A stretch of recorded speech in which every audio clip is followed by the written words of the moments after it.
कोल्हापूरमध्ये एका शाळेमध्ये हॉल तिकीटवरती 12वीच्या विद्यार्थ्याचे विषय बदललेले आहेत। परीक्षेच्या तोंडावर झालेल्या गोंधळानं आता पालक संतप्त आहेत, तर मुलांना आता रडू कोसळलेला आहे।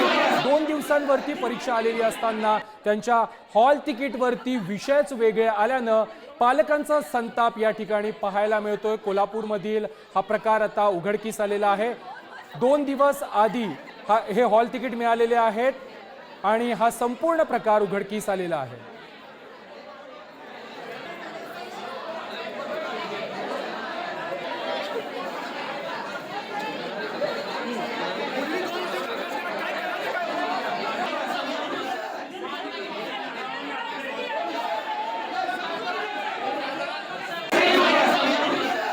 दरम्यान या संदर्भात अधिक माहिती देत आहेत आमचे कोल्हापूरचे दैनिक पुढारीचे प्रतिनिधी प्रवीण मस्के। प्रवीण, कोल्हापूरमध्ये हा हॉल तिकीट मधला गोंधळ समोर आलेला आहे, पालकांचा संताप देखील पाहायला मिळतोय। अचानक हॉल तिकीट वरती विद्यार्थ्यांचे विषयच वेगळे आलेत।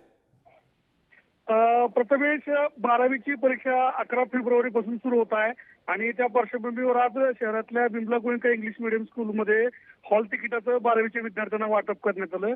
या हॉल तिकिटामध्ये प्रचंड चुका असल्याचे दिसून आलेलं आहे। काही विद्यार्थ्यांचे हॉल तिकीट अद्याप मिळालेले नाही, तर काही विद्यार्थ्यांचे विषय बदलून आलेले।